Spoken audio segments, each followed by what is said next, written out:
Tamasoma Jyotirgamaya Mrityurma Amritam Gamaya Om Shanti Shanti Shanti.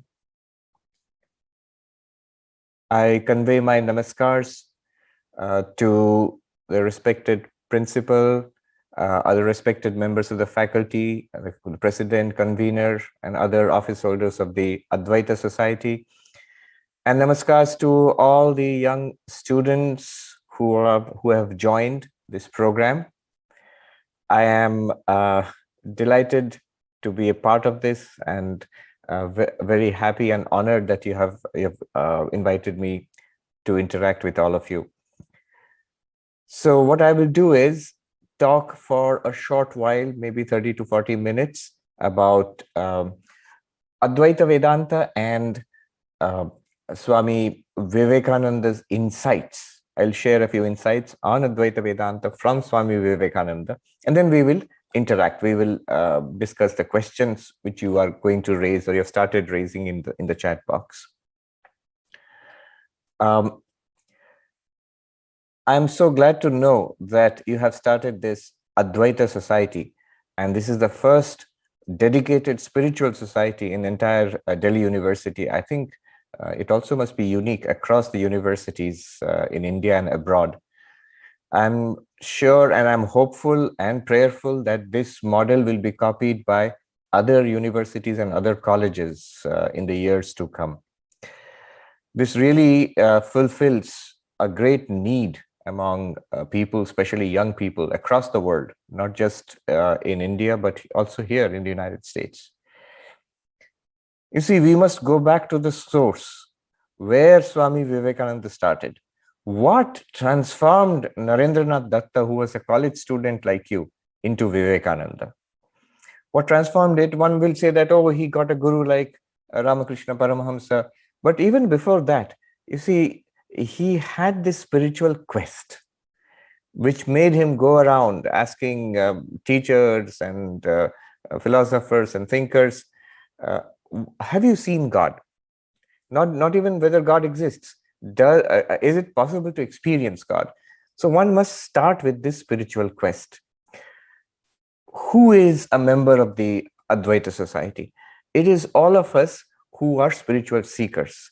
The spiritual seeker means that does something like God exist? Is there an ultimate reality?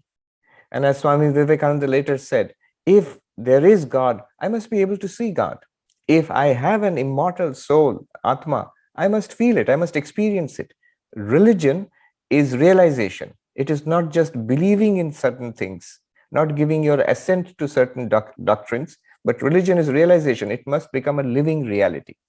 So this spiritual quest, this is what distinguishes the members of the Advaita Society. One may not even speak in terms, such high terms as I am seeking God or I am looking for God realization. You may not feel that you are actually doing that. But if you are seeking a higher life, a nobler life, a purposeful and meaningful life, then Advaita Society is for you. You can become a member of the Advaita Society and you can gain from your participation in the Advaita Society. That is what I think the goal or the purpose of the Advaita Society is, to give us direction and inspiration for a higher and nobler life. Vedanta, when Swami Vivekananda talks about Vedanta, he puts it in two phrases, two short phrases encompass Swami Vivekananda's conception of Vedanta. What are these two phrases? One is the divinity within us. Swami Vivekananda says each soul is potentially divine. The goal is to manifest the divinity already within us. So this divinity within us, this is one. The second is the oneness of all existence. So the divinity within us and the oneness of all existence. These are the two phrases which encompass the central teaching, the two pillars of Advaita Vedanta. What exactly is meant by the divinity within us? You see, Swami Vivekananda said once, my mission in life can be put in a few words. It is to preach unto humanity their inner divinity and how they can make it manifest in every movement of life. So our inner divinity and how we can make it manifest in every movement of life. What I'll do now in the next few minutes, very quickly, I will try to understand what is meant by this inner divinity and how we can realize it and experience it from an Advaitic perspective. And then also I will investigate a little bit, very quickly, what is meant by the oneness of all existence. Then we will go into Swami Vivekananda's central insight, one thing that one must know about Vivekananda. And then we'll be able to discuss the practical methods of spiritual realization, and then we can go into question answers. So first, this phrase, the divinity within us, it sounds nice. It sounds, as Americans would say, it sounds cool to say that there is divinity within us. But what does it mean?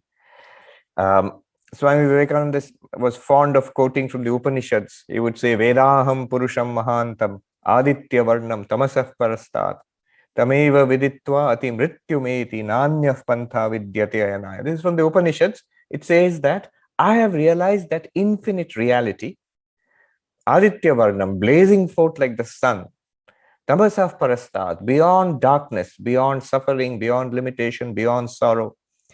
Tameva Viditva, by knowing that, one goes beyond death. Ati Mrityumeti. Nanyah Pantha Vidyate Ayanaya. There is no other way.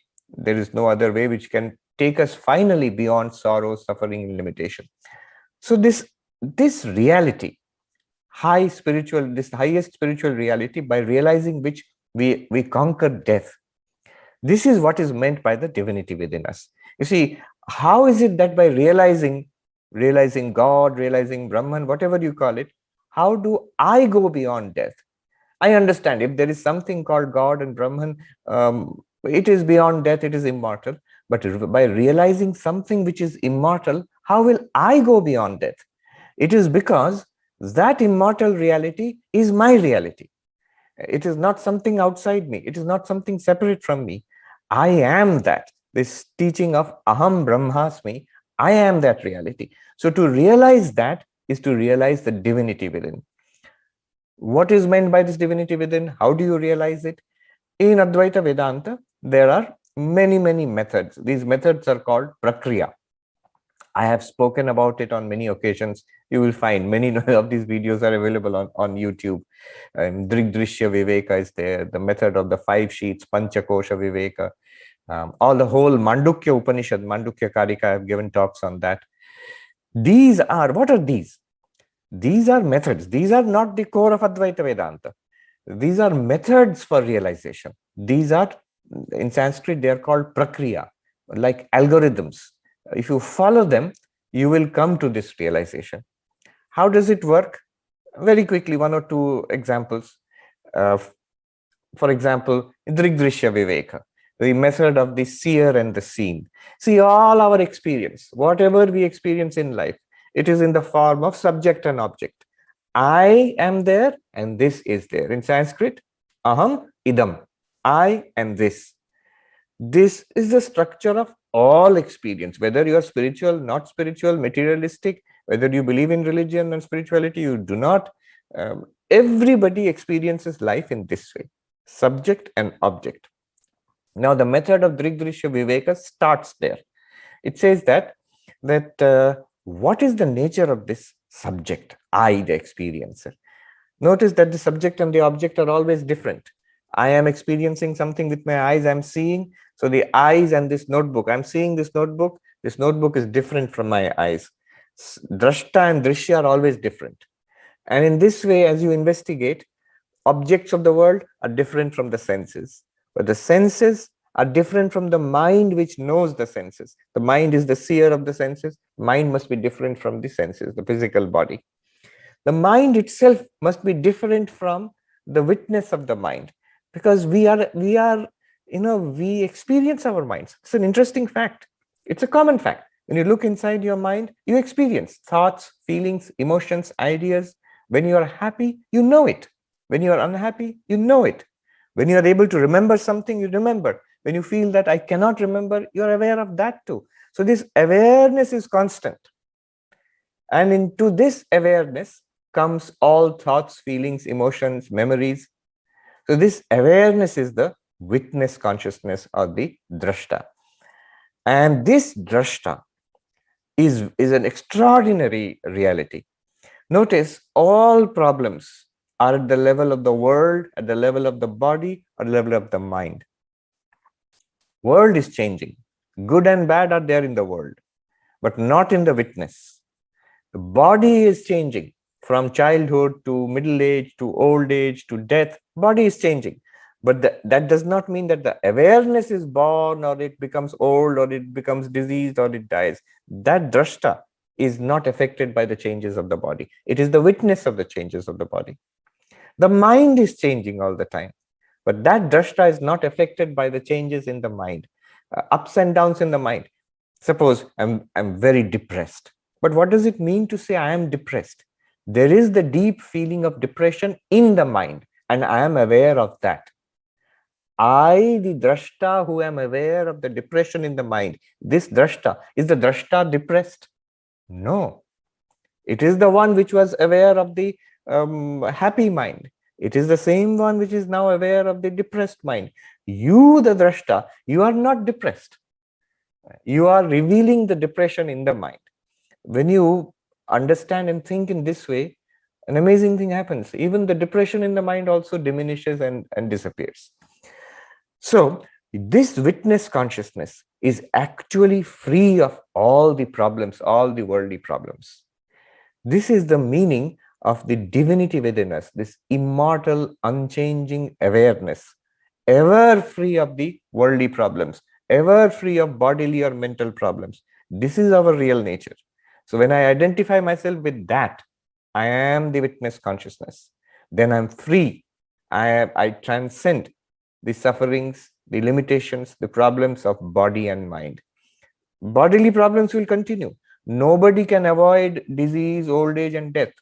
Sri Ramakrishna Paramahamsa got cancer of the throat, and finally the body died. But at the terminal stage of the cancer, one of his disciples, who later became a monk, Swami Turiyananda, he was a young college student at that time. He came to meet Sri Ramakrishna, who was suffering from that cancer. Asked him, "Sir, are you suffering very much?" And Sri Ramakrishna said, in Bengali, he said that there is this pain here, I cannot eat. Then this young man said to him, "But sir, I think I can see that you are in great joy, you are in great bliss." Now, it should be a cruel thing to say to a cancer patient. How can you say to a cancer patient that you are in great bliss? Sri Ramakrishna accepted that. He laughed and he said, "This fellow has found out the truth." So that means, was he lying that there is a pain in the throat? No, there is actually a pain. There is actually suffering. And yet, I know deep inside, I am beyond this suffering and above this suffering. From that perspective, I have no problem at all. So this ever problem-free, eternal consciousness within, this is what is Swami Vivekananda, what he means by the divinity within us. By the method of the 5 sheets, Panchakosha Viveka, you find in Taittiriya Upanishad, another well-known method in Advaita Vedanta. You consider the physical body, Annamaya Kosha, the vital body, the Pranamaya Kosha, the mental body, the Manomaya Kosha, the intellect, the Vijnanamaya Kosha, and beyond that there is the causal body, which is the Anandamaya Kosha. This is what we normally think about ourselves. You see, when you say, "Point out, what are you?" If you say, "What are you?" Point out. We will say, "This one, this thing." So this thing is the Annamaya Kosha. No, inside it. Inside it is the Pranamaya Kosha. No, even more subtle. That is the mind, Manomaya Kosha, Vijnanamaya Kosha, and then Anandamaya Kosha. These 5 sheets are what we normally consider ourselves. Now, Advaita Vedanta wants to say, you are none of these 5 koshas.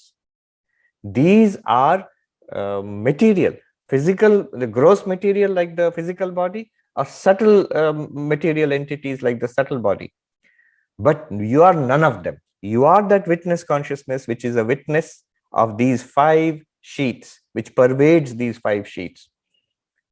Again, the same reality, the same insight is reached by avasthatraya vichara. In the Mandukya Upanishad, it says that look at your daily experience.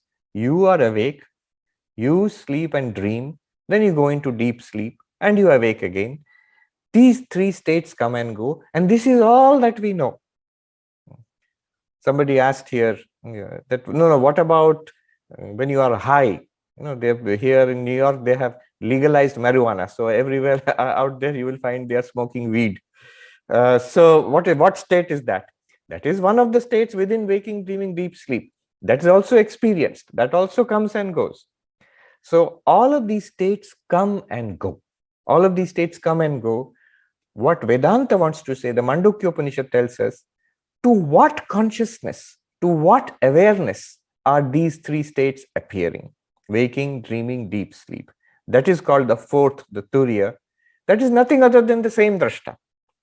So this drashta, by Drigdrishya Viveka you find it, by Panchakosha Viveka you find it, by Avasthatraya Viveka you find it. By all these methods, the result is the same. I realize I am this unchanging awareness. When I'm using words like awareness or consciousness, one must distinguish it from the way it is normally used. You see, in modern consciousness studies or in ordinary English, when we speak about consciousness in day-to-day life, what do we mean? We mean conscious events like thinking, feeling, memory, perception. This is what we mean by consciousness. In Vedanta, when you say drashta, pure consciousness, what you mean is that consciousness, that to which all these thoughts, feelings, perceptions are appearing and disappearing. Consciousness in itself, distinguished from the movements of the mind. You see, thinking and feeling and remembering, all the activities of the mind. In Vedanta, they are called manovritti, movements of the mind. Consciousness is distinguished from the manovritti. It's like a light which lights up all these manovrittis. Just now we have a light here, and that same light is lighting up my hand, my shirt, it is lighting up the chair and the computer. All of these, hand, shirt, chair, computer, these are all different entities, but the same light is revealing all of them. Just like that, consciousness, you can think of it like a light, which right now, it is revealing all of the things that we experience, all the movements of the mind, thoughts and feelings and memories and all the sensory perceptions, whatever you are hearing, smelling, tasting, touching, all of that. And through that, all of this world. Upanishads use a beautiful poetic language. Tameva bhantam anubhati sarvam, tasya bhasa sarvamidam vibhati. That shining, everything else shines. By its light, everything here is lit up. And that sounds very poetic and we don't know what it is talking about. Nothing unknown. It is that same consciousness. That consciousness shining, everything else shines. Everything else means the mind is shining, the sensory perceptions are shining, and through that, the entire world is shining before us. What you hear, smell, taste, touch, that consciousness shining, everything shines. By the light of that consciousness, everything here is lit up. One step further, that consciousness is you, which means you shining, everything else shines. By your light, everything in this life is lit up. So this is the idea of the divinity within us. It is something which is present in all of us. It's not just for those who are following Advaita Vedanta or Hinduism. If you are a follower of Vedanta, if you are not a follower of Vedanta, if you are a Hindu, non-Hindu, if you believe in religion, if you do not believe in religion, in every living being, this one consciousness is shining through and giving us all the experiences of life.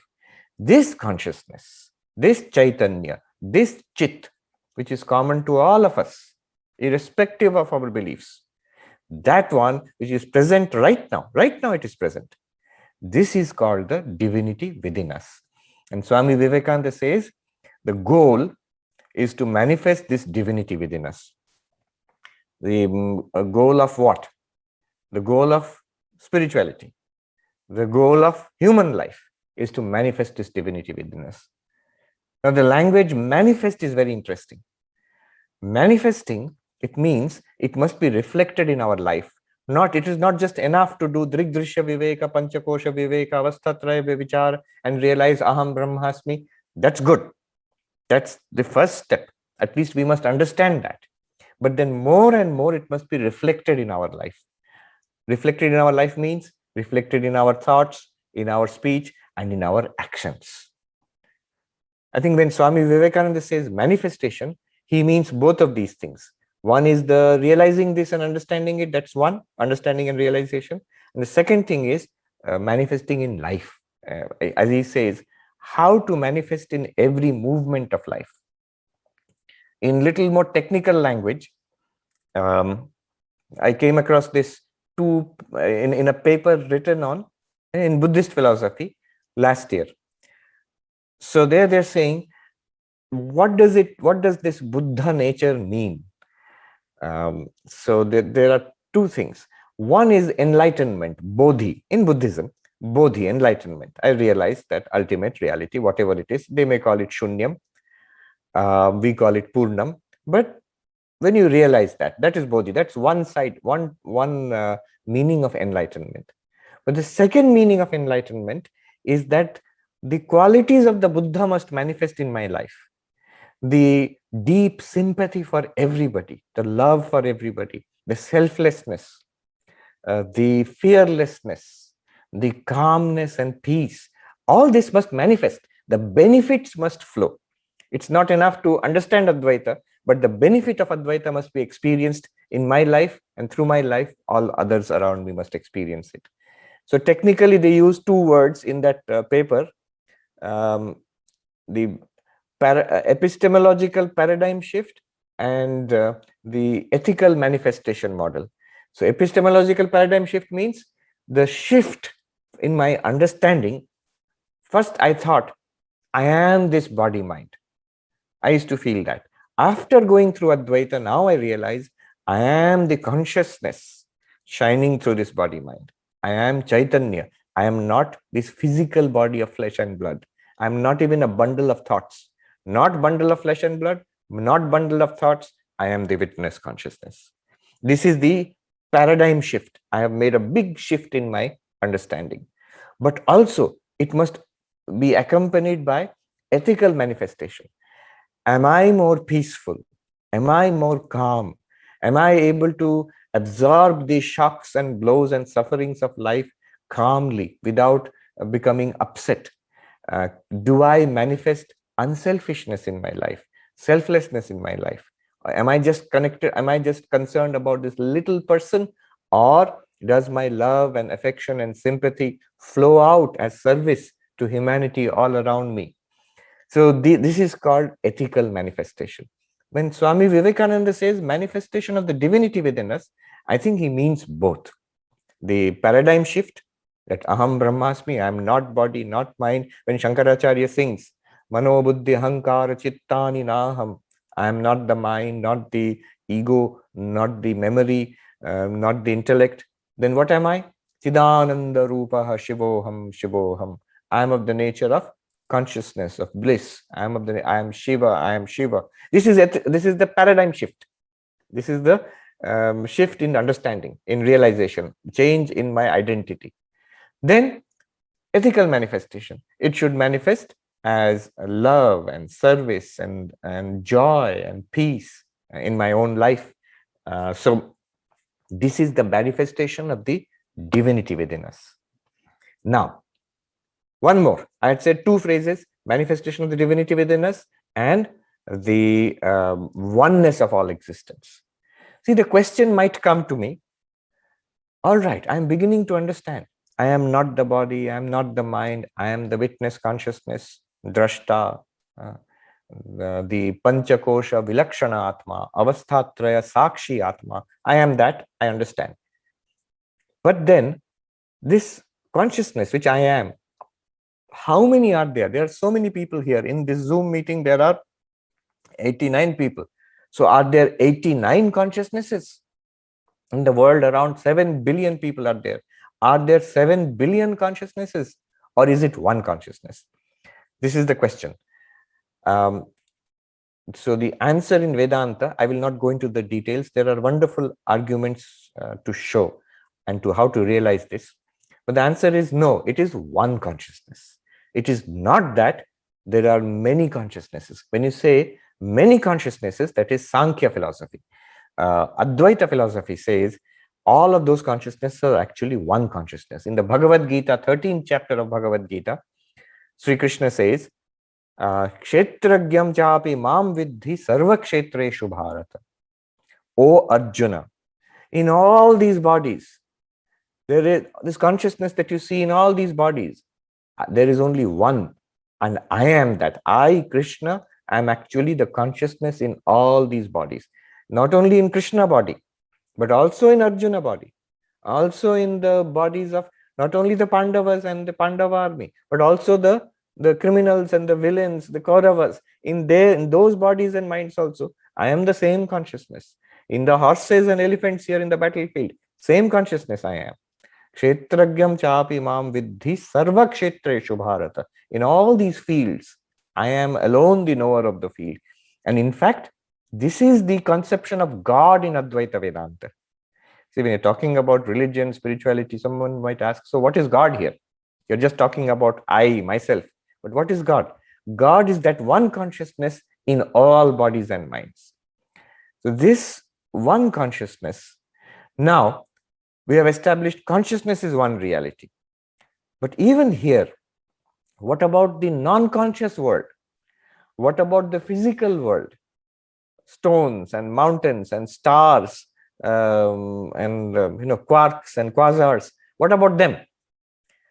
Again, I will not go into the details. It will take a long time. But according to Advaita Vedanta, the entire cosmos which appears in your consciousness is actually not different from your consciousness.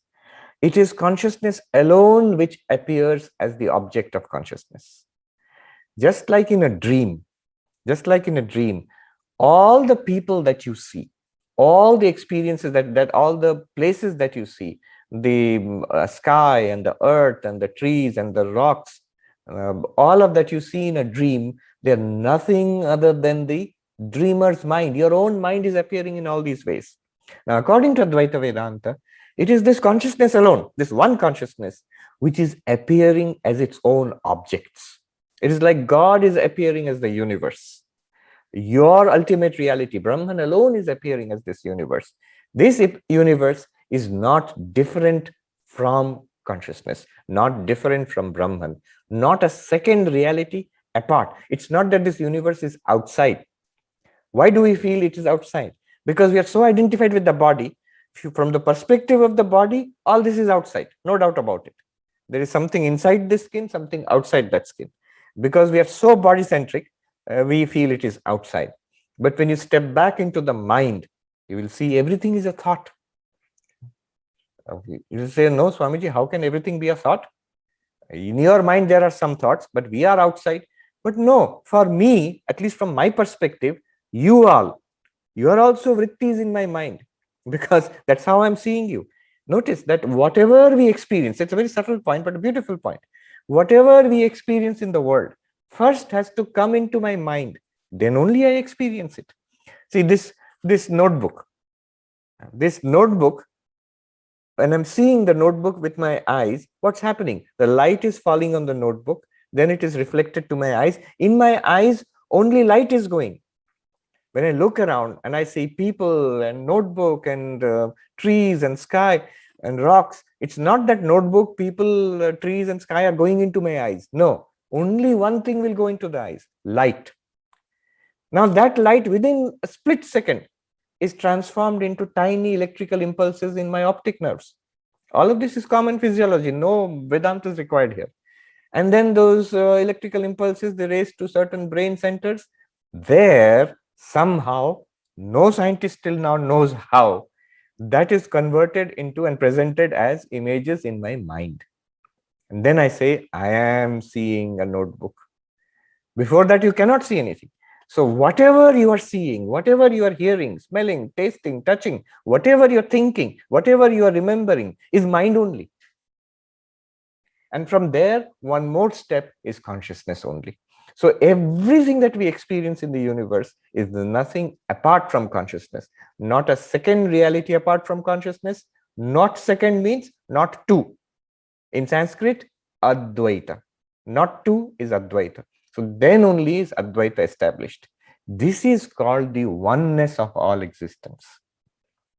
That one consciousness which you are, in that all of this is appearing, and that is the entire universe is not different from that consciousness, is not different from you.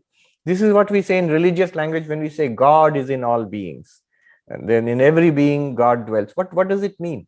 That consciousness alone is appearing as that being.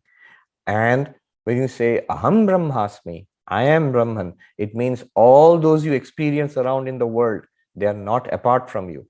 You alone are appearing, not only as Sarvapriyananda, but as Yuvraj, as Parul ma'am, as all of these people here. They are appearing, and all the 7 billion people, and all the non-living and non-living things, down to the tiniest bit of dust. One sadhu said, when you see God in every bit of dust, then you know you are enlightened. This is what is meant by Advaita. All of this is that one consciousness shining forth. This is called the oneness of all existence. Now, all of this Advaita Vedanta will put in one simple little sentence, Aham Brahmasmi. This is the final realization. Now, all of this existed before Swami Vivekananda. All of this existed before Swami Vivekananda. For thousands of years, the Upanishads have said this. Shankaracharya, Gaudapadacharya, you mentioned, Shankaracharya and all the great Advaita masters after Shankara, they have all said this. They have written about this only. Gita existed thousands of years before Vivekananda. So what, and all these texts have been written thousands of years ago.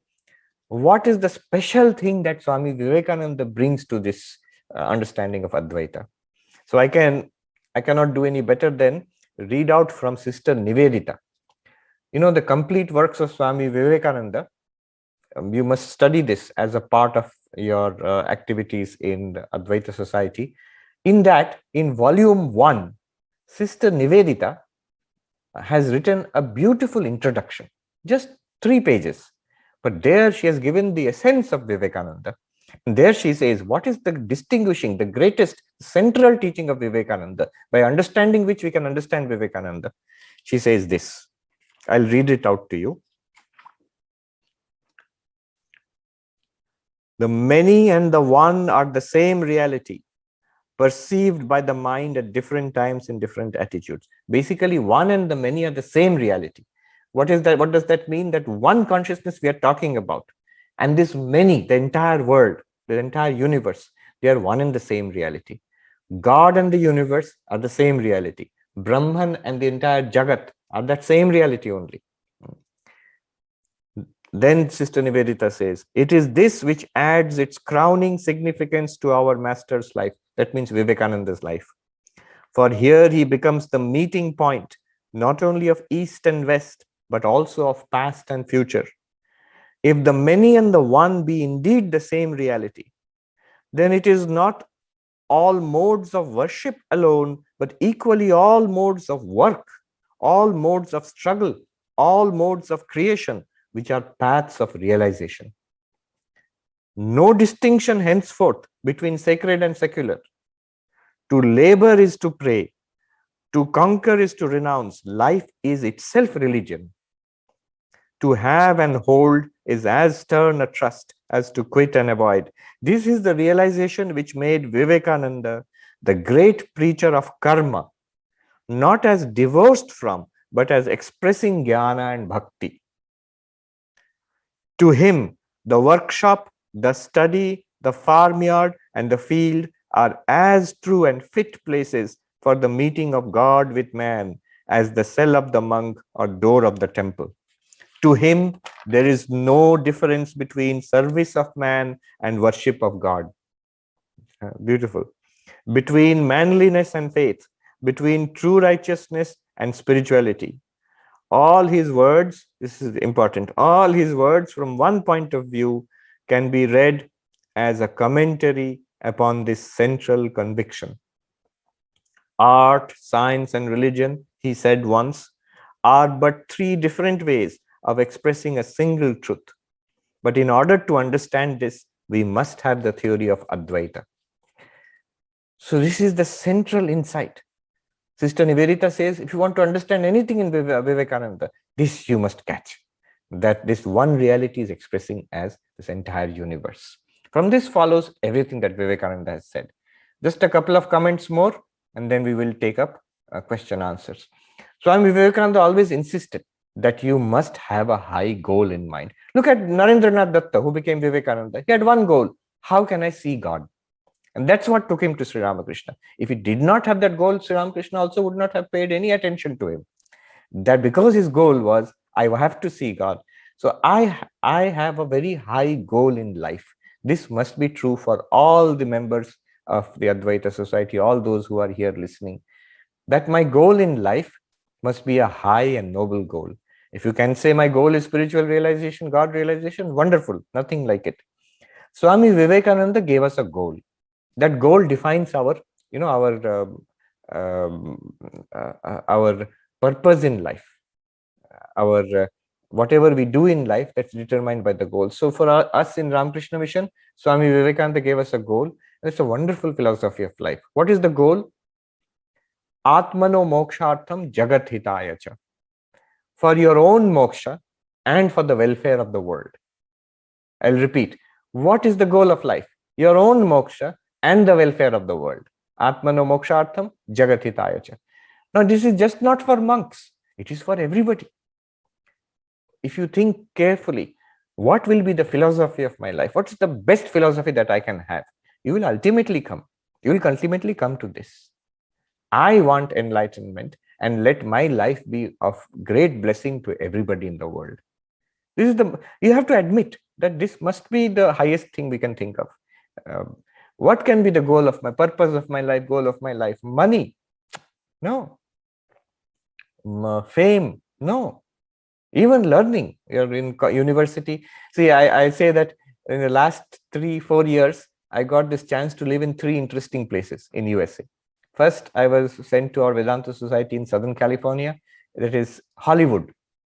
And in Hollywood, the goal of life, people think that they are successful if you are in the movie industry, which stars you know, which cinema you have worked in. So glamour and fame and name and fame and all that, that is the goal of life.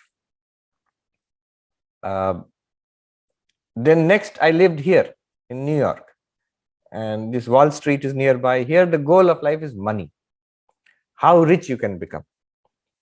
And then last year, I had the chance for 1 year, less than 1 year, to live in Boston in Harvard University. So there, the goal is learning who is successful. If you are a well-known professor, if you have in the top of your field, if you have got the Nobel Prize, you are on top of the food chain. So that is the goal of life there. Now, in all of these cases, is there happiness? Is there fulfillment? There is no happiness, no fulfillment, either in glamour, name and fame. Aaj hai, kal nahi hai. In Hollywood, we saw, somebody pointed out, this house, this old lady, she was at one time a well-known superstar in Hollywood. Now nobody, in today's generation, nobody recognizes her. In Manhattan, here in Wall Street, you see very rich people. When this last year coronavirus hit, stock market took a dip. I know people who actually lost in one day hundreds of millions of dollars. Individual person. Now, that is the nature of money. And learning, you may even get a Nobel Prize. Even then also, there might be frustration, unhappiness, jealousy. In academic life also, that is very much there. Now, is it that nobody is happy in Hollywood and Manhattan and Harvard? No, people are happy. Those people who have some spiritual core, somewhere they have got some kind of spirituality, then they are happy. So the condition for happiness or fulfillment is this: there must be a spiritual goal in life. Sri Ramakrishna said, everything is like zeros. No matter how many zeros you accumulate, total is 0. But if you put 1, after that, all those zeros will get value. 1 0 is 10, 2 zeros 100, 3 zeros 1000. And the 1 has a value in itself. Even without the zeros, the 1 has a value in itself. That 1 is spirituality. That we must have in life. So this goal in life. So just because you have a high goal in life, is it that the person has become a great person? Not necessarily. But Vivekananda said, a person with an ideal may commit 100 mistakes, but a person without an ideal will make 10,000 mistakes in life. If you have an ideal in life, still one may make mistakes, still one may commit errors, but it will be much less. Your progress will be much faster, more direct. Those who have no ideal in life, in Hindi we say, bhatakte rehte hain. And this bhatakte rehna, it is a very costly thing, especially in this day and age, where so many choices are available, so many ways and avenues of work and relationships and where to live, whom to live with, what work will you do, all these things, enormous choices are there. So there must be some guiding principle, a goal in life. And this is a beautiful goal in life. Enlightenment is my goal, and let my life be one of service. Wherever you are, you don't have to be a monk to do that. Everybody in our own capacity, wherever you are, you can all start following this goal. How do you do it? What are the practices? Swami Vivekananda brought all spiritual practices, all possible spiritual practices under 4 heads: Jnana Yoga, Bhakti Yoga, Raja Yoga, Karma Yoga. How to transform our activities into spiritual practice? Karma Yoga. What activities? Every activity. You are studying, that can be a spiritual practice.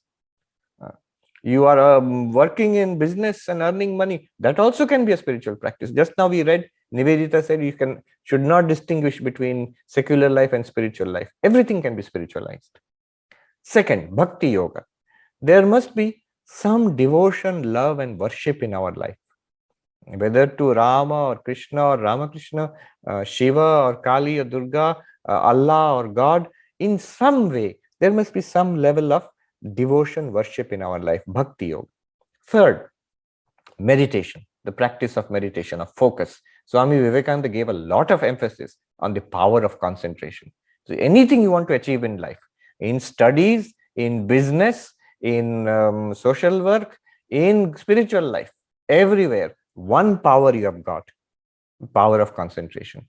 So Raja Yoga, the power of concentration has to be developed. And finally, Jnana Yoga, which is Advaita Vedanta, basically, the path of spiritual inquiry. So these are the practical ways, the practices that one must follow: Jnana, Bhakti, Dhyana, and Karma. By a combination of these, one will reach the goal. In fact, the logo Swami Vivekananda designed for Ramakrishna Mission, if you have seen, you will see there all the 4 yogas are represented there. If you look at the symbol of the Ramakrishna Mission, actually Swami Vivekananda, I'll end with this, where I am now. Swami Vivekananda designed that logo here in New York. This Vedanta Society where I'm sitting, this Vedanta Society was the first Vedanta Society started by Swami Vivekananda, and it is the first ashram in the West. It was started in 1894. After, Swami Vivekananda came here for the World Parliament of Religions, 1893. Very next year, he came to New York and he started this. Of course, not in this building. There was a rented location at that time. And there, one day, somebody was, they were going to publish one of his lectures, and the printer came to him and said, Swami, can you give us some symbol? It will be nice to have some symbol in the pamphlet. So Swami Vivekananda, on the back of an envelope, he drew the symbol of the Ramakrishna Mission. That serpent is there, the snake, and in between the wavy waters are there. Then the lotus is there. One swan is swimming, and the sun is rising in the back. And the meaning of that, he explained that the rising sun symbolizes jnana, knowledge of myself. The lotus symbolizes bhakti, devotion, love. The waters symbolize karma. And that snake which surrounds the whole thing symbolizes kundalini, the power of focus, concentration, meditation.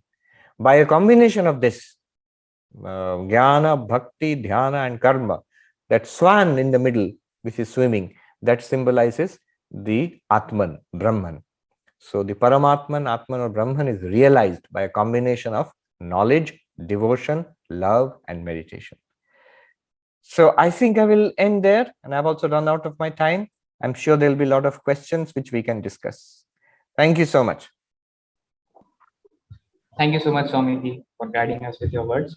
So, we got some questions to you from the audience. And the first question is from Neeraj Kumar Sahu. He is asking that what is the role of mantra sadhana in liberating one's consciousness and aiding in spiritual growth? Mantra sadhana is one of the most powerful spiritual practices. See,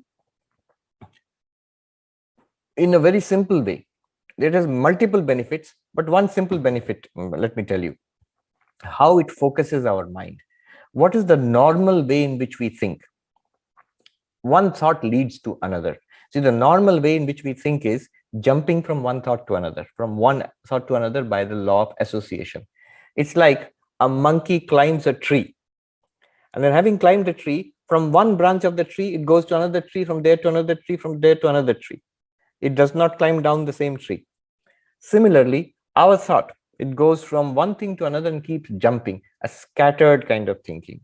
But when you have a mantra, what are you doing? By the very fact of repetition of the mantra, you are keeping the monkey mind rooted to the same tree. It tries to jump to another tree, you bring it back to the same tree. What is the tree? The mantra. If it could be Om Namah Shivaya, Om Namah Bhagavate Vasudevaya, any kind of mantra which you are given. The whole of the Gaudiya Vaishnava is the chanting of the Hare Krishna mantra. So if you focus your mind on that mantra, and the mantra is related to the divine, what we are talking about here, Brahman, the ultimate reality, it is an expression of the divine in words. It connects you. So first benefit of the mantra is it trains the mind in concentration, in staying in one place instead of getting scattered. Also, there is a deep connection between the name and the named. So if you call Swami Sarvapriyananda, I will say yes. So my name I'm responding to. Similarly, the mantra is the name of the divine. And when you call the name of the divine responds. There's a connection between the mantra and the ultimate reality. That reality which we are seeking is hidden from us. But the mantra is not here hidden. Mantra is given to you by the guru, or you pick up a mantra and start chanting. Generally, you should take it from a spiritual teacher. So that is not hidden. You know it. If you follow the mantra, that the reality which is hidden from us right now, that will ultimately be revealed. Sri Ramakrishna put it this way. Imagine that there is a log of wood under the river, but there is a chain which is tied in the log of wood, and outside the river, you are given one end of the chain. By following the chain like this, you can get to that hidden log of wood. Similarly, by following the mantra, one comes to God realization. One of our great Swamis, Swami Tapasyanandaji, who was the vice president of Ramakrishna Mission long ago in Chennai, he said in one place, I like this, he said that when you are given the mantra, you have been given God.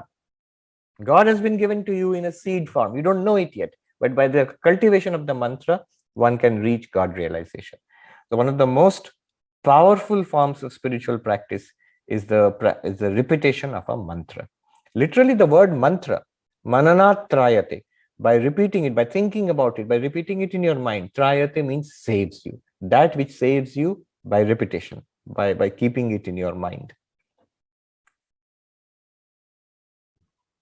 Thank you, Swami. Well, we got next question from him, and that is from Kunal Bhatt. He asks that how can we practice spirituality without guidance of a guru? Guidance of a guru will come in time.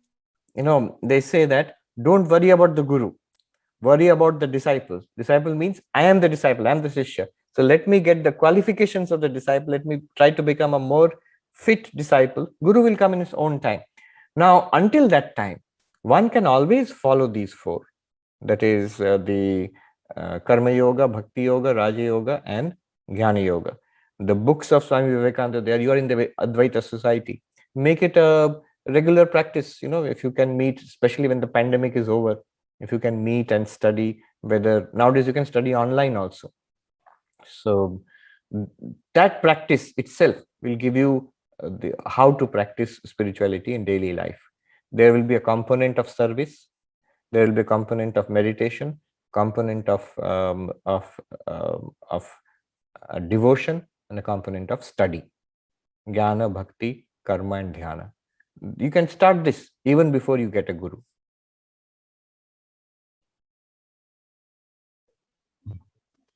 Thank you, Swami. So the next question is from Yuvraj, and he's asking that is Advaita Vedanta in antagonism to other darshans? Can there be coexistence of different philosophies as well? Very good question. Um, there not only it's not in antagonism, there can be and there should be, there must be coexistence of these philosophies. And coexistence from the perspective of Advaita is actually much easier. See, why do we think that there's antagonism? There's good reason for that, because when you look back upon the texts, the textual background of all these philosophies, you will find a great deal of tarka, argumentation. This argumentation is not wrong. This argumentation is actually, it has helped in the development of Indian philosophy. I think the golden age of Indian philosophy was when when Buddhism arose as a philosophy and challenged the Vedic philosophies.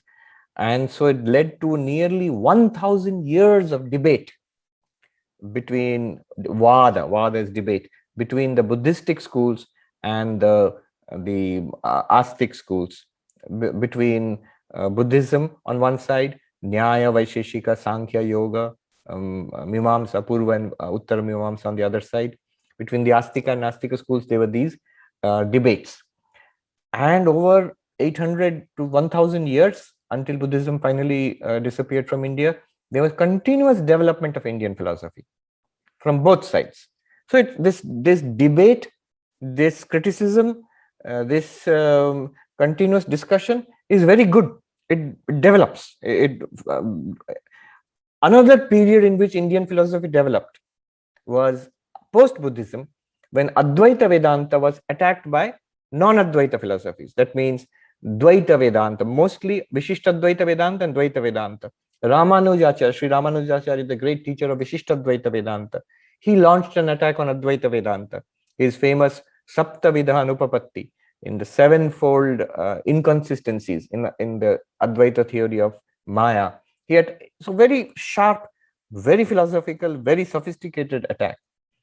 Then Madhvacharya, the great teacher of Dvaita Vedanta, and the Dvaita Vedanta masters who followed Madhvacharya, they launched a very strong attack on Advaita Vedanta.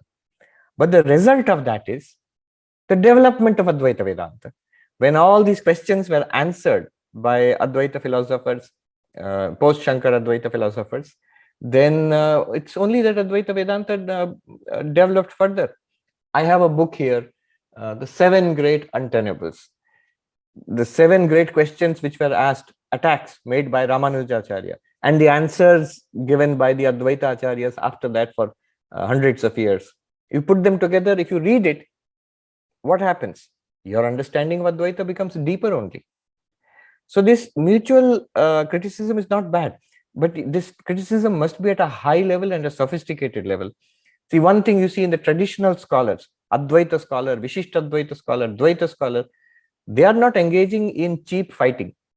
They are masters of every philosophy. If you go to a Dvaita, a great Dvaita scholar today, he can happily teach you Advaita Vedanta also. He has totally mastered that system. His personal system preference may be Dvaita Vedanta, but he's also a master of Advaita Vedanta.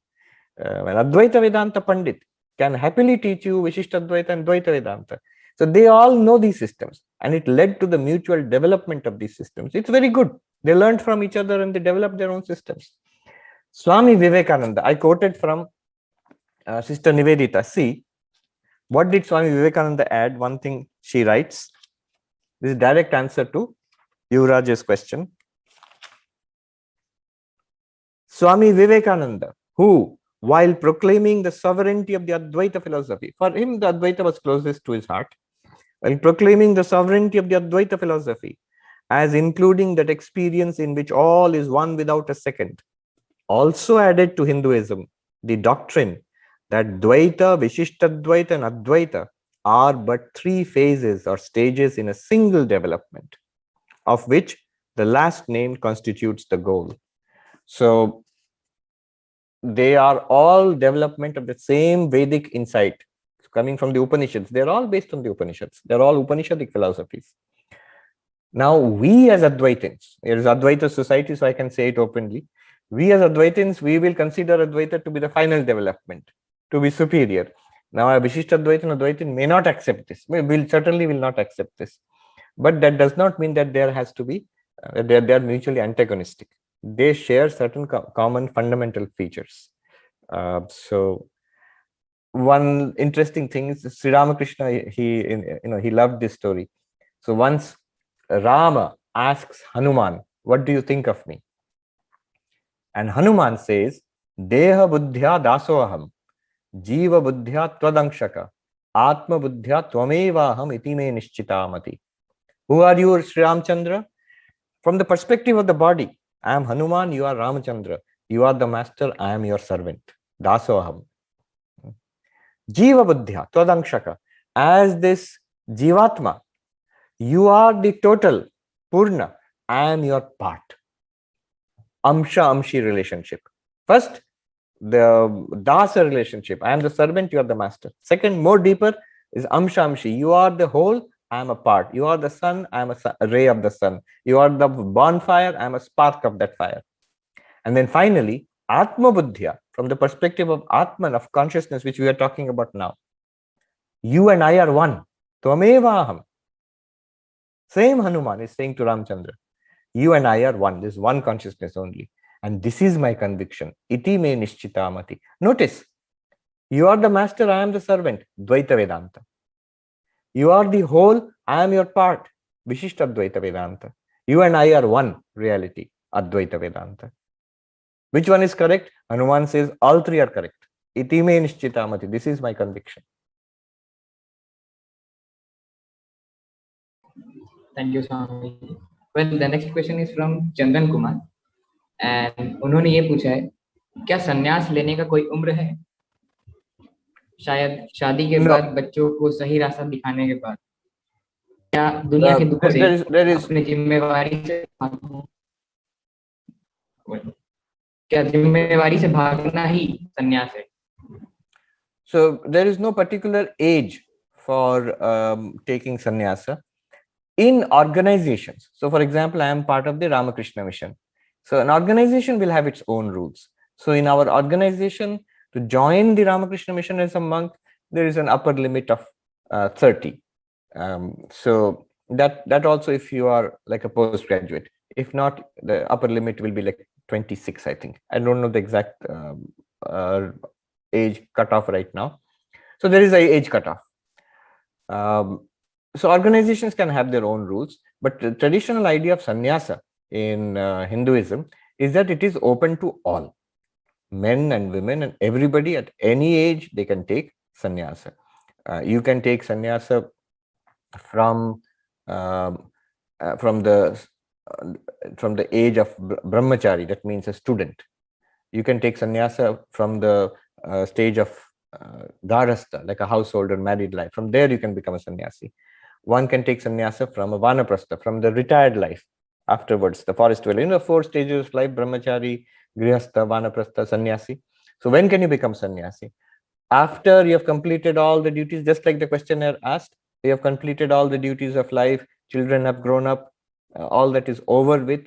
Then in your old age or late middle age, nowadays we will not say it is old age. In those days, 50 plus, 60 plus is old age, but now 60 plus is like middle age.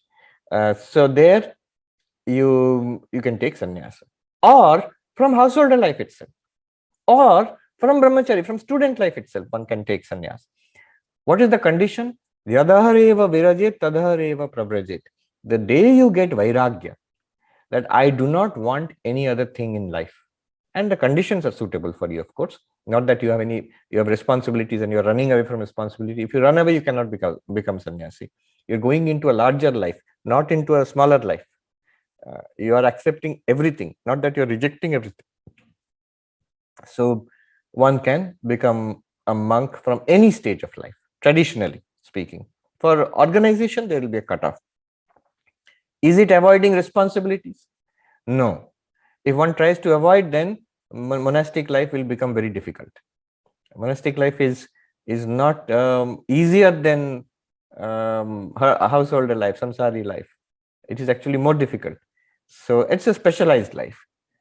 Is it good for spiritual life? Yes, it's specialized. It's designed in such a way that it makes spiritual life much more possible, easier. But it's not for everybody. Spiritual life is for everybody. Whether you are a monk, whether you are a householder, whether you are married, unmarried, man, woman, whether you are a student, a retired person, at every age, for every gender, for every situation in life, spiritual life is possible. I will not say it's a must, because it cannot be forced. It has to come from one's own maturity. Thank you, Swamiji. So the next question is from Satyendra Srivastava sir. He's our professor of our college. He's asking that, Swamiji, how is Karma Yoga different from Gita's Nishkarma Yoga? So if you're asking, how is Swami Vivekananda's Karma Yoga different from Gita's Nishkama Karma Yoga? There are some differences. One is that it is true, in Bhagavad-Gita, Sri Krishna strongly taught the path of Karma Yoga to Arjuna. Now, what is that Karma Yoga, and how is it different from what Swami Vivekananda said? So that what Sri Krishna taught to Arjuna, that is the core idea of Karma Yoga, and that is also there in Swami Vivekananda. You cannot have Karma Yoga without that. The idea is, all these actions which I was performing till now for my own selfish individual benefit, all this, whatever I was doing in my life, was to make myself happy. Now I find I am not happy in that way. How can I transform the activities of life so that it will be a spiritual pursuit, so that it will take me to my goal of moksha? The one option is I give up all those activities and become a monk. But that is not possible for everybody. And Sri Krishna says, whether you become a monk or you are not a monk, you are in householder life, you cannot avoid action. That's the message of the Gita. Action is going to be there. Even for the single person living in the mountain in a cave in Himalayas, still, are you not going out begging for your food? Are you not going to take a bath in the Ganga? So action, physical action, mental action is always going on. You cannot for a moment. Nahi jatu tishthatya karmakrit kshanamapi. Even in Gita, Krishna says, even for a moment, one cannot stay without action. Now, in that case, what will you do with this action when you are a spiritual seeker? How to spiritualize this? Do the action without attachment. Do it as a worship of God. So these are the two components which Krishna taught Arjuna. To convert karma into karma yoga, give up the action for pursuit of results. Earlier, you were fighting this Kurukshetra war, O Arjuna, for getting the kingdom, for punishing the Kauravas and getting the kingdom. That's why you were fighting the war. Those are worldly goals. Now you say you don't want it. Fine. You still have to do your duty. You still have to fight this war. But now you can do it as karma yoga. You can do your duty as worship of God. That is the core idea of karma yoga in Bhagavad-Gita. Now to that, what Swami Vivekananda adds, he does not modify it. He just adds something more to it. Make it a wider dimension. The service of God in all living beings. It is not just your personal duty, do it in an unattached way as worship of God. But can you expand it further? This idea of service to all living beings in whatever capacity, wherever you are, in whatever possibility it is there for you, that becomes karma yoga for you. Every action can be spiritualized. So it is not very different from the karma yoga of Bhagavad Gita, but there is this added dimension of service, worshipping God by the service of all living beings.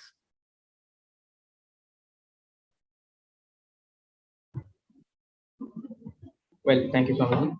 The next question is from Shakti, and he is asking that, my question is with regards to the domain of prudent decision making.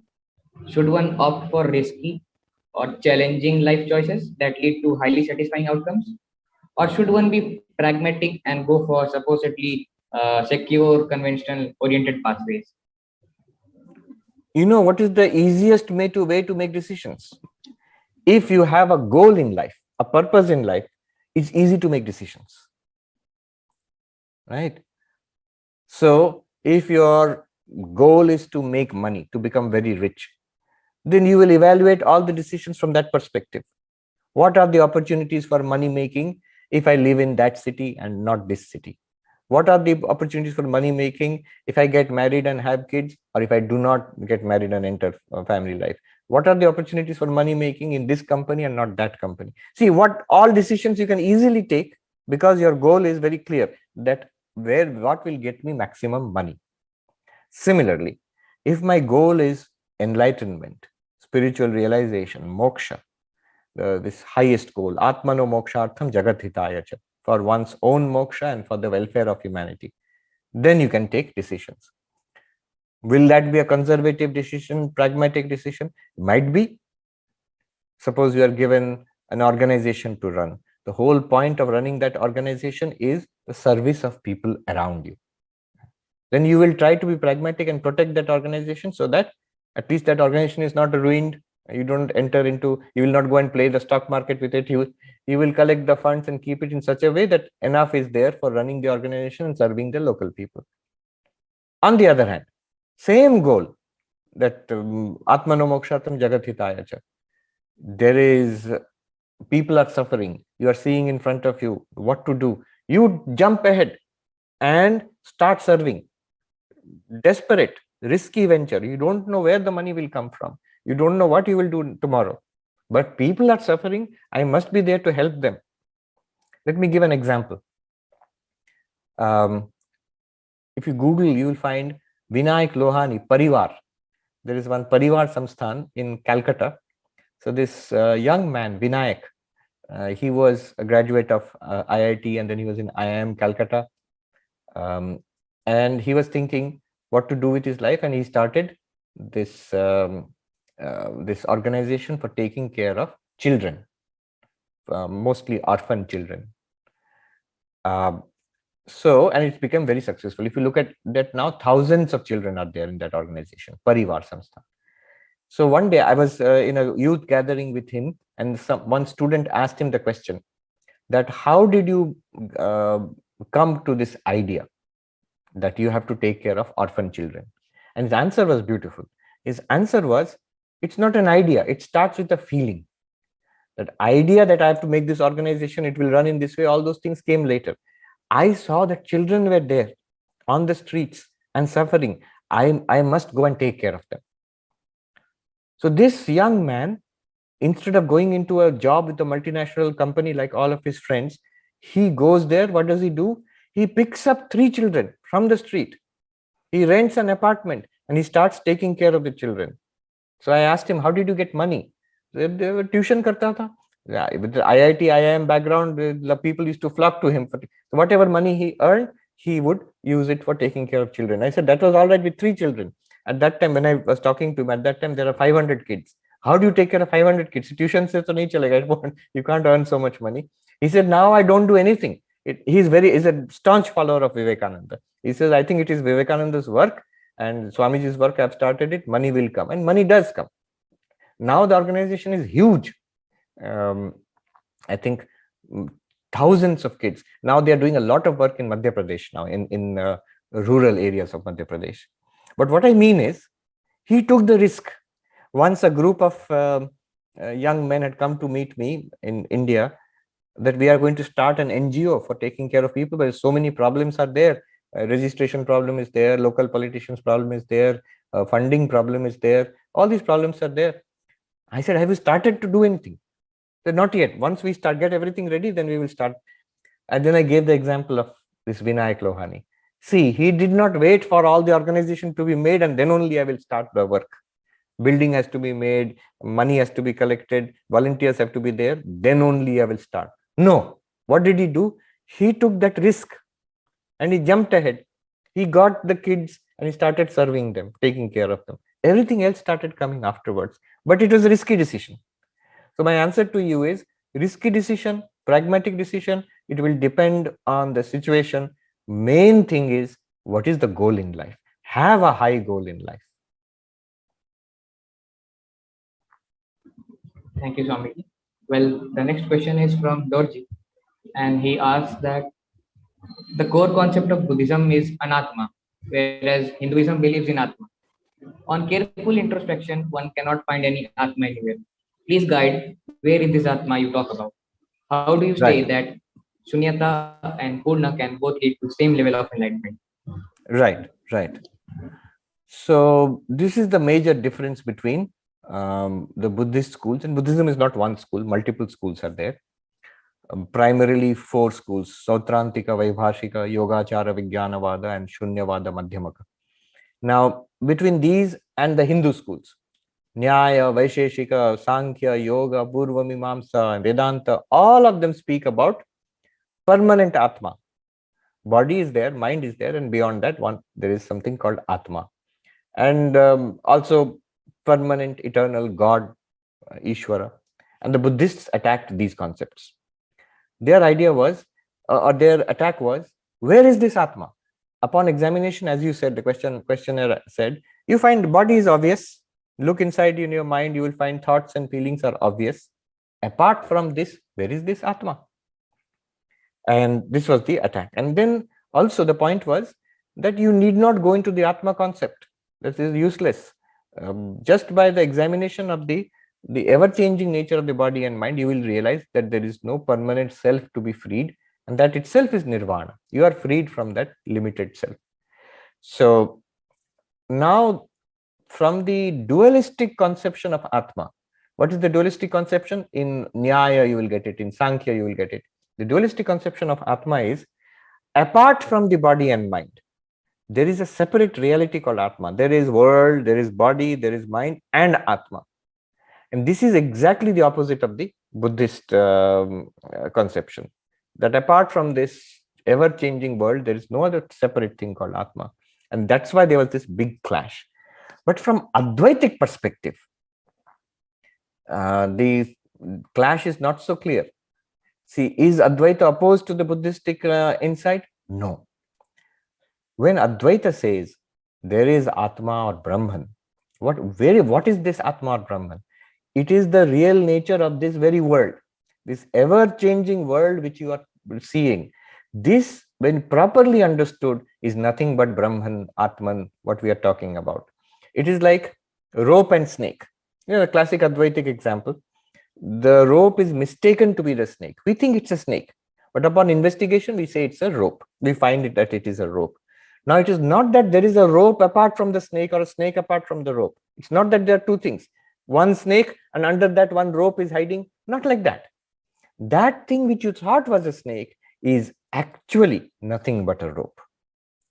That thing which you thought was the world, ever-changing world, ever-changing body, ever-changing mind, when you investigate it, underlying it, more fundamental than that, is this one consciousness in which all of this is appearing and disappearing. Is it possible?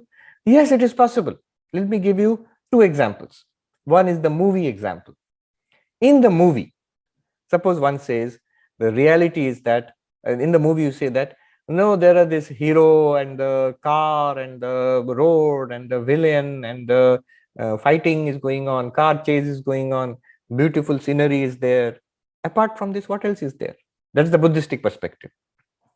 The dualistic Hindu perspective was, yes, all the hero and the car and the villain and the beautiful scenery, all that is there, and there's one thing called screen. So the Buddhist will ask, apart from this, where is the screen? Only this movie is going on. Where is the screen? Now, what the Advaitin says is, what you are seeing as the movie, in everything that you see, the hero and the villain, it is a screen only. It's a screen which is appearing as a picture. There's a picture which is appearing on it. That picture is ever changing. But underneath every picture, behind every picture, is the same screen. One example. Second example, dream. In dreams, you come across so many people.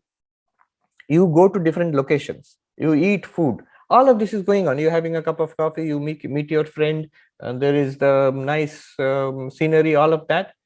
Now, if somebody comes and says, there is some reality, supreme reality called dreamer or dreaming mind. Now, the Buddhist there would ask, apart from all of this, where is this dreaming mind? There is no such thing as dream. We investigate, you will not find any kind of dreaming mind. But the dreaming mind is what? Oh, the dreaming mind alone appears as all objects in the dream. Everything that is the content of the dream is nothing but the mind alone, which is dreaming, which is appearing in all those ways. When you wake up, you realize, oh, it was the mind alone which was appearing in all those ways. Now, these are just examples. What Advaita Vedanta wants to say is, if you investigate, you will find this one witness consciousness. To it alone, in it alone, and non-different from it, appears this changing body-mind universe. So this idea is actually not denied by Buddhism. And there are schools of Buddhism in the final development of Buddhism, Yogachara, Vijnanavada, Madhyamaka, they come very close to this Advaitic idea.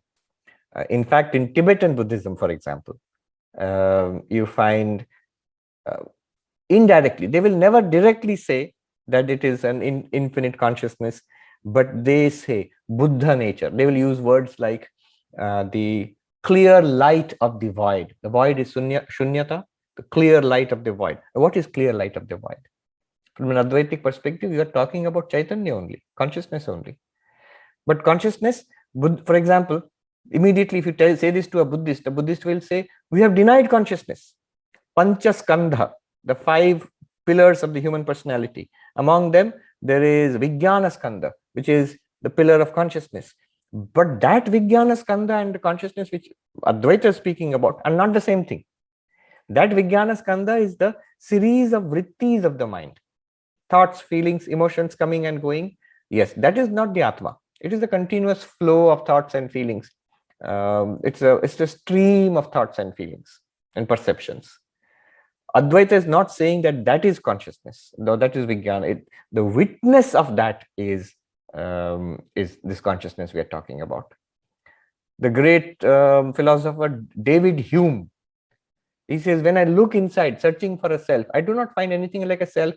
All I find is a series of thoughts, perceptions, memories, desires. This is the Buddhist insight. What the Advaitin will do there is, he'll ask, to what, oh Professor Hume, Mr. Hume, to what is all this series appearing? Who or what is experiencing this series of thoughts and feelings and emotions? I had a professor, when we were brahmacharis and training, one retired professor used to come and teach us philosophy. So I was very fascinated by Shunyavad. I said, upon analysis, the whole thing is emptiness, is Shunyam. And that professor told me, and that Shunyam appears to whom? To what? Shunyam must be an experience. And if it's an experience, it must be consciousness. There must be consciousness there. You might say, why should it be an experience? If it is not an experience, then it is just a concept you have developed. It must be realized at some level. The Buddhism is realization, enlightenment. You are enlightened about, yes, Shunyata nature. But if you're enlightened about it, that Shunyata nature is appearing to consciousness. One final point. Last year I was at Harvard. One day, on the streets in Boston, just outside Harvard Yard, I met a Tibetan monk. And that monk, he looked at me and he said, oh, what are you doing here? I said, what are you doing here? He teaches Tibetan Buddhism. And he said, and I said, I am a Hindu monk. And he said, are you a follower of Advaita? I said, yes. And that Tibetan monk, he gave a big smile and he said, oh, it is the same thing. And he says, those 5 verses on wisdom which you have, what is that called? I said, Manisha Panchakam of Shankaracharya. He says, yes, very good. I use that for teaching. Now see, a Tibetan Buddhist monk is using Adi Shankaracharya's Manisha Panchakam, 5 verses, for teaching his Tibetan Buddhist classes. And he's saying it is ultimately the same thing only. Yes, from all my studies of Buddhism, it is clear the paths are different. The approach in Tibetan Buddhism is different, and in Buddhist schools are different. Advaitic Vedanta approach is different, but they point to the same reality. Swami Sarvapriyananda ji, who was a disciple of Sri Ramakrishna, in his book, The Great Master, Leela Prasanga, he writes, what they, the Buddhists, call Shunya, we call Purna.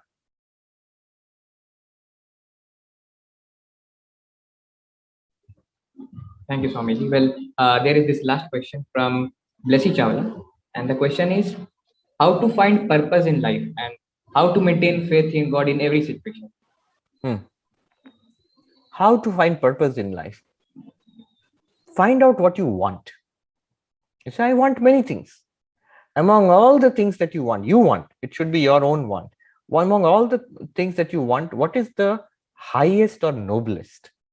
How to know which is highest or noblest? That which is of some benefit not only to you, but to others also. That is a higher goal, a nobler goal. So among all the things which appeal to you, that which you find to be the highest, it must appeal to you. It must not be something that it has been imposed on you by parents, or you have read about it in a book, or it seems to be the latest career choice. No, it must appeal to you. It must appeal to your heart. I like it. I want it. I would like to be like that. In that case, among all those things which you like, what is the highest, best, noblest? Take that as the purpose of your life. And see, that can change also. You follow that, have a purpose of life. If you find something higher, if you find more inspired, then you can move. That's how we develop, we grow, we evolve. Suppose you say that I'm not sure what I really like. One person might feel that I'm not aware of, or I'm not very sure of the goal of my life. What is my purpose in life? What I want also is not clear. If you ask, what do you want to be in your life? Most people will scratch their head. ऐसा तो कुछ नहीं सोचा भी. We are just flowing with the flow. In that case, do the opposite. What is it that you don't want to be? If you start a negative list, that same Vinayak Lohani I mentioned, you look him up, Google him, you will find very interesting person. So very deep thinker also. His insights on Vivekananda are wonderful. So anyway, somebody asked him in a youth retreat, a young person asked him, how did you decide your goal of life? You're taking care of so many kids. How did you decide that this is the goal of your life? He said, at first I could not decide. When I was graduating from IIM Calcutta, what will I do in life? I could not get any answer. So I started thinking, what is it that I don't want? So do I want to be an executive in a multinational corporation? I felt no, I'm not feeling that pull. Do I want to be professor like my teachers? That also I did not feel. Then I saw that these children are there, they are suffering, they need help immediately. If I help them, will I be happy? Is this appealing to me? Yes. So I jumped in. That is another way. If you cannot find what is your goal in life, then see what is not your goal in life, what you don't like. That also you see, that will give you, that negative way of elimination will give you some idea of what you might be willing to do. And be ready, always ready to change and move on.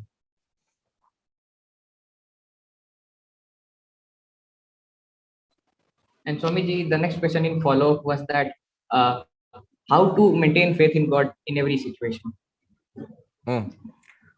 It is possible to maintain faith in God in every situation of life if God is your goal. See, if the world is my goal, then when things go in my way, I worship God and God gives me what I want, good. I will give God a promotion. But when things do not go the way I want, world is my goal, things are not going well in the world, then God will be fired because God is not performing. God is not giving me what I want.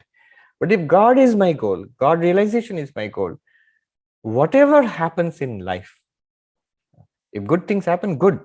If bad things happen, certainly I will suffer and be unhappy, but I will accept it. I will still hold on to God because holding on to God is my purpose. Is it that God for my life or life for God? God for my life is not bad, it's good. In any way, if you include God in your life, that's good. That's a wonderful thing. God for my life is good, but higher than that is my life for God.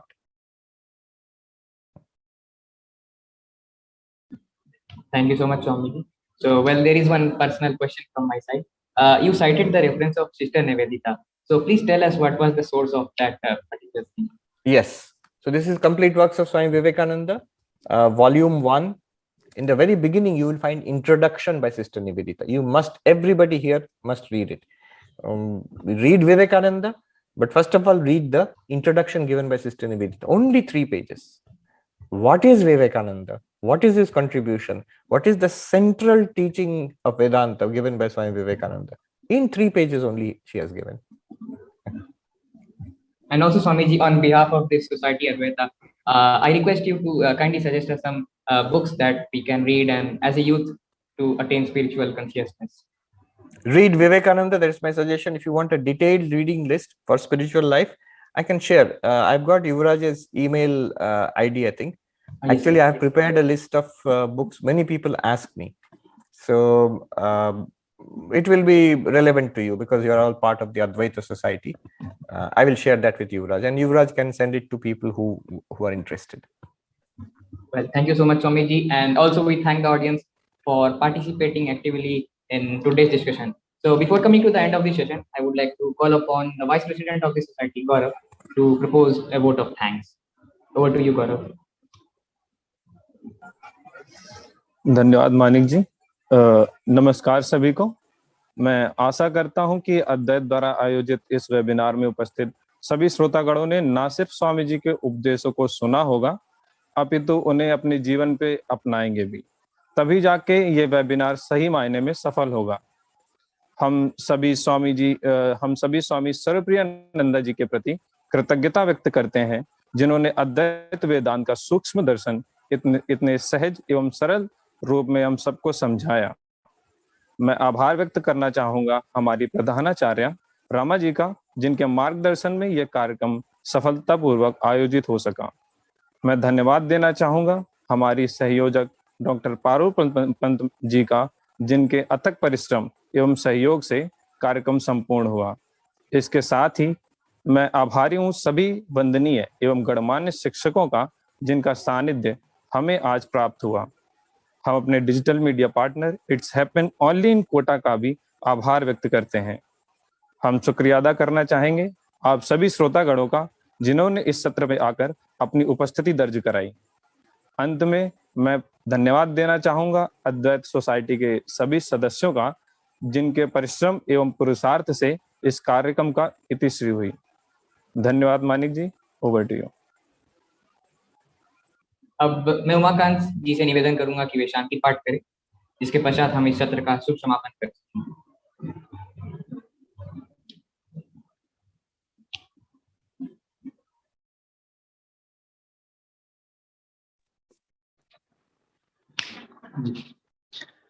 ओम द्यौ शान्तरन्तरिक्षः शान्तिः पृथिवी शान्तिरापः शान्तिः रोषधयः शान्तिः वनस्पतयः शान्तिर्विश्वे देवाः शान्ति ब्रह्मा शान्तिः सर्वः शान्तिः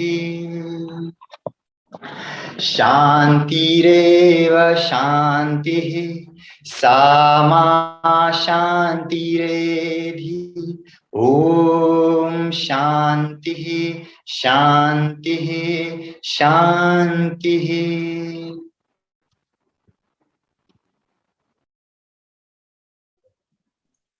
Thank you, Thank Umakant. you so much. Thank you so much. Thank you so much. Dhanyavad.